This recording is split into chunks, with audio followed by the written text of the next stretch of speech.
Hello, welcome to Gurukul's CAT 100 series, a series that's designed specifically to take you from your study room to the corporate boardroom.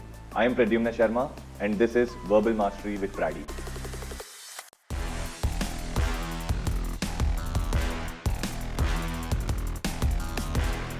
Hello everyone, welcome back to day 81 of our 100 days to CAT test series. This is your passage for today. In case you want to take this up as a test, all you've got to do is go on to www.thegurukul.org.in and sign up for the 100 days to CAT test series. If you want to follow along with this video, then this is your paragraph number 1. Pause the video here, read these two paragraphs, and then we're going to go into the next paragraphs.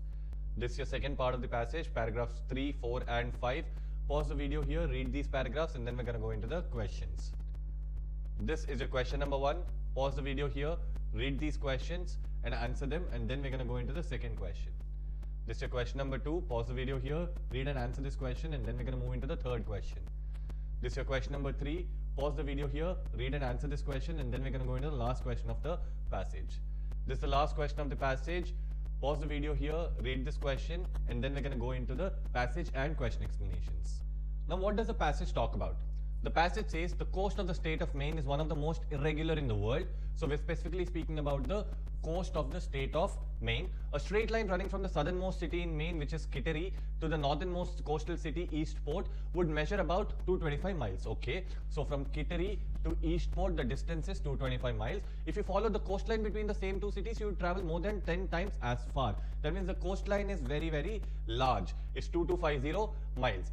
This irregularity is the result of what is called a drowned coastline. So why is this change coming between the actual distance and the distance on the coastline? That's because of a phenomenon called as drowned coastline. Now, what does this drowned coastline mean? The term refers to the results of the glacial activity of the ice age. At that time, the whole area that is now Maine was a part of a mountain range that towered above the sea. So back in the ice age, probably there was some kind of a mountain, okay, which was all definitely above the sea. Okay, so this is all the sea part. Now, what happened as the glacier descended? So as the snow and all melted down, okay, as the snow melted down, it expended enormous force on these mountains and they sank into the ocean. So when the snow came down, right, there was a lot of pressure on this mountain, and because of that, the mountain kind of sank.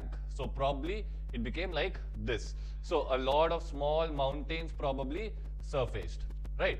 As the mountain sank, ocean water charged over the lowest parts. Charged means got into the lowest parts of the remaining land, forming a series of twisting inlets and lagoons of contorted grottos and nooks. So basically water swished in, okay, a lot of lagoons like backwaters and all were formed, caves and all were formed with water around them. So such kind of an activity happened. Once the glacier receded, that means once the glacier moved back, the highest parts of the former mountain range that was nearest to the shore remained as islands. So whatever was the highest part of the mountain range, this part was now covered with water, this part was covered with water, this part was covered with water, so they became islands. Although the mountain ranges were never to return, the land rose somewhat over the centuries. So the mountain ranges, they will never become the old self, okay, but the land kind of moved a little up over the centuries. Right, so what else?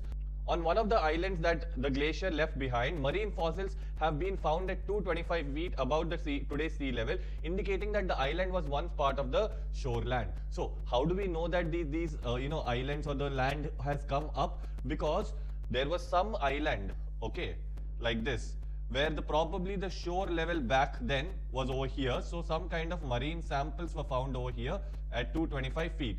But now the sea is over here. So this increase means that the land has moved up, correct? So that is what he is trying to tell us. Now let's move to the next parts of the passage. The 2,500 mile long rocky and jagged coastline of Maine keeps watch over nearly 2,000 islands. So there are almost 2,000 islands all in the Maine. Many of these islands are tiny and uninhabited. That means there's no people living there. But many are home to thriving communities. But then there are some islands where people live. Mount Desert Island is one of the largest, 16 miles long and nearly 12 miles wide, and one of the most beautiful of Maine's coastal island. Now we're moving into the topic of, Mount Desert Island. So we're talking about this particular island. We're trying to describe this particular island. It's split almost in half by Somis Sound, a very deep and narrow stretch of water 7 miles long. On the east side of the island, Cadillac Mountain rises 1532 feet, making it the highest mountain on the Atlantic seaboard. Fine. So we're just describing about Mount Desert Island over here and the Cadillac Mountain. For years, Mount Desert Island, particularly its major settlement, Bar Harbor, afforded summer homes for the wealthy. That means what? They created summer homes for the wealthy people. Recently, Bar Harbor has made a name for itself as a burgeoning arts community as well. Now, what is the meaning of this word burgeoning?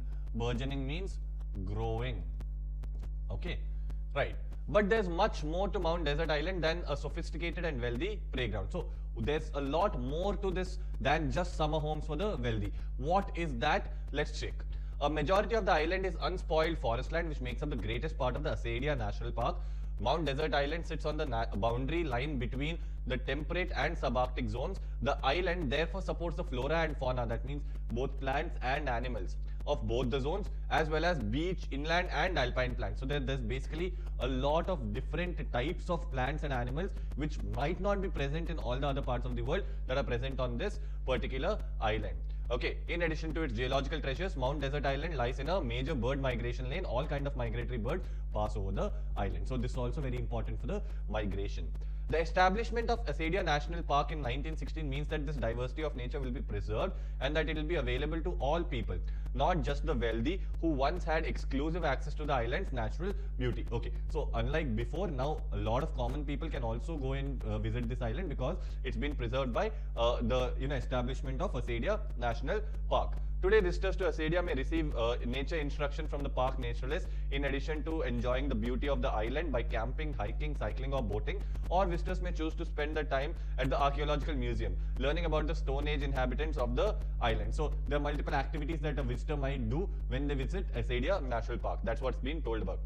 The best view on Mount Desert Island, though, is from the top of Cadillac Mountain. From the summit, you can gaze back toward the mainland or out over the Atlantic Ocean and contemplate the beauty created by a retreating glacier. So you can just sit back and look at the mainland. That means where all the people are and all, or towards the Atlantic Ocean, towards the entire ocean, and just think about all the beauty, okay, that's been created by a retreating, that means going off glacier. Okay, now that we have understood this passage clearly, let's go into the questions of this passage. Which of the following statements best expresses the main idea of the paragraph 4? What's that paragraph 4? For years, migratory birds pass over the island. So this will be our paragraph number 4, right? So what's the idea that we're getting from there? The wealthy residents of Mount Desert Island selfishly kept it to themselves? Obviously not. We've seen that Acadia National Park and all has come. So this is not the correct answer.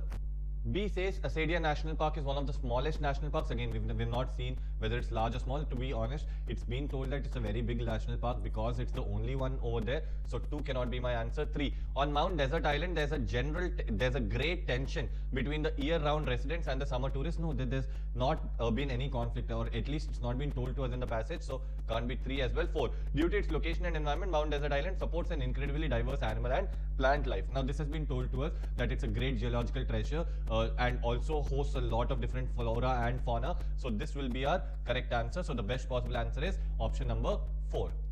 Now, according to the selection, the large number of small islands along the coast of Maine is the result of. So why did we get a lot of these small islands? Obviously, we got it because of glaciers, right? So the best possible answer will be 1. Second, a temperate climate, volcanic sea. Temperate climate, he's not told us about this. He told us that the Mount Desert Island sits between subarctic and temperate zones, but he's not told us that that is the reason why we have so many small islands. So this cannot be our answer. Volcanic mountains and floods have not been mentioned at all in the passage. So these 2 are out of scope choices. Now let's go to the third question. According to paragraph 2, one way to tell whether the top of a mountain was once at sea level is to look for. So how did we get to know that, some mountain has grown up and it was at sea level before? We saw that at 225 feet, there was some kind of marine fossils, right? So our correct answer should be 3. This is a specific detailed question again. Inlets and lagoons, no. We just get to know that glacier got down and a lot of water went in. So this is not the thing. Same is the case with grottos and nooks. Again, glacier got down, a lot of water went in. Islands, again the same thing. But marine fossils is what tells us that, okay, something was at shoreline before and now it has gone up. So let's go to the last question of the passage. Which of the following in the context of paragraph 4 would most logically be substituted for the word afforded? So what can I understand by the word afforded? Now, let's go search this in the passage so that we have a clear understanding of it. In the paragraph 4, here he says, Mount Desert Island, particularly a major settlement, Bar Harbor afforded summer homes for the wealthy. That means Bar Harbor created summer homes for the wealthy, right? So the best possible answer for us would be cost to exist. Obviously, we do not know about if people have bought it for a higher price or not. Just because they're wealthy, we cannot assume that. Okay, that will be our bias. Discourage and remember, do not come into the context only, so we can remove this. So the best possible answer is for cost to exist. Now, if you watch this video till here, please do not forget to hit that like button. It motivates us to keep bringing videos like these for you every single day. Share this with your friend who's preparing for CAT 2025 and subscribe to this channel. I'll see you in the next video. Hope you enjoyed learning from today's session. This series is designed to help you with your CAT preparation and practice daily. We are with you in this journey. To watch the next video, click here. And to watch Gurukul's CAT 100 series, study room to boardroom, the entire playlist, click here. If you learned from today's session, like, share, and subscribe.